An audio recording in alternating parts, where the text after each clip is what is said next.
Hi everyone, welcome to Mittapalli Sirisha logs. ఈరోజు నేను క్రిస్పీగా క్రంచీగా చికెన్ పకోడీ ఎలా చేసుకోవచ్చు అనేది నేను ఈ వీడియోలో చూపిస్తున్నాను. దానికన్నా ముందు నా ఛానల్ని సబ్స్క్రైబ్ చేయండి, లైక్ చేయండి, షేర్ చేయండి, బెల్ ఐకాన్ని క్లిక్ చేస్తే నా నోటిఫికేషన్స్ మీకు ఎప్పుడూ వస్తూ ఉంటాయి. ఇప్పుడు ఎలా చేస్తాననేది నేను ఇప్పుడు చూపిస్తున్నాను. దానికి ఇంగ్రీడియంట్స్ ఏంటేంటి అనేది చెప్తున్నాను, వినండి. ఒక హాఫ్ కేజీ చికెన్ తీసుకొని మంచిగా పసుపు ఉప్పుతోటి కడుక్కొని నీళ్ళు లేకుండా చూసుకొని దాంట్లో ఒక హాఫ్ స్పూన్ పసుపు వేసుకోవాలి. తర్వాత ఒక 2 స్పూన్ల కారం వేసుకోవాలి. అది వేసుకున్న తర్వాత ఒక్క స్పూన్ ధనియా పౌడర్ కూడా వేసుకోవాలి. ఇంకా నేను ఇందులో పెప్పర్ పౌడర్ కూడా వేసుకున్నాను.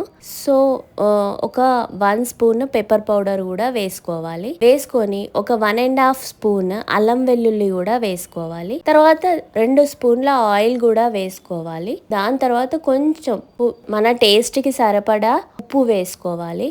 ఒక మీడియం సైజ్ లెమన్ తీసుకొని స్క్వీజ్ చేసుకోవాలి. తర్వాత మొత్తం మంచిగా కలుపుకోవాలి. తర్వాత కలుపుకున్న తర్వాత ఇప్పుడు దీంట్లో ఏం వేసుకోవాలి అంటే క్రిస్పీగా రావడానికి శనగపిండి బియ్యపిండి వేసుకోవాలి.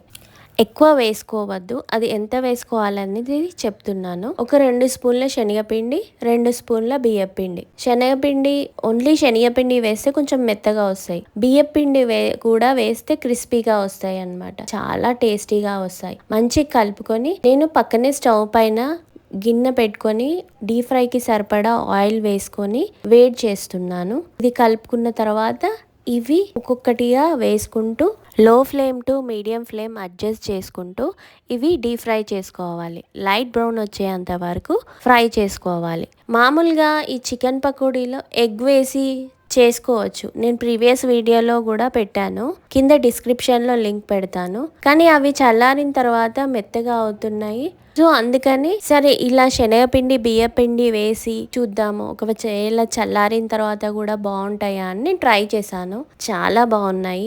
హలో, ఆగండి. నెక్స్ట్ కమింగ్ సీజన్లో మొత్తం అన్ని వెజ్జే ఉంటాయి అన్నమాట. ఎందుకంటే శ్రావణ మాసం కదా, సో అమ్మవారికి పూజ చేయాలి కదా, ఏమేమి ప్రసాదాలు చేసుకోవచ్చు దేవుడికి, లక్ష్మీదేవికి అనేది నేను కమింగ్ వీడియోస్లో చేసి చూపిస్తాను. ఈ రెసిపీని ఒక్కసారి ఇంట్లో ట్రై చేసి ఎలా ఉంది అనేది కామెంట్ సెక్షన్లో కామెంట్ చేయండి. కామెంట్ చేసే ముందు నా ఛానల్ని సబ్స్క్రైబ్ చేయండి, లైక్ చేయండి, షేర్ చేయండి.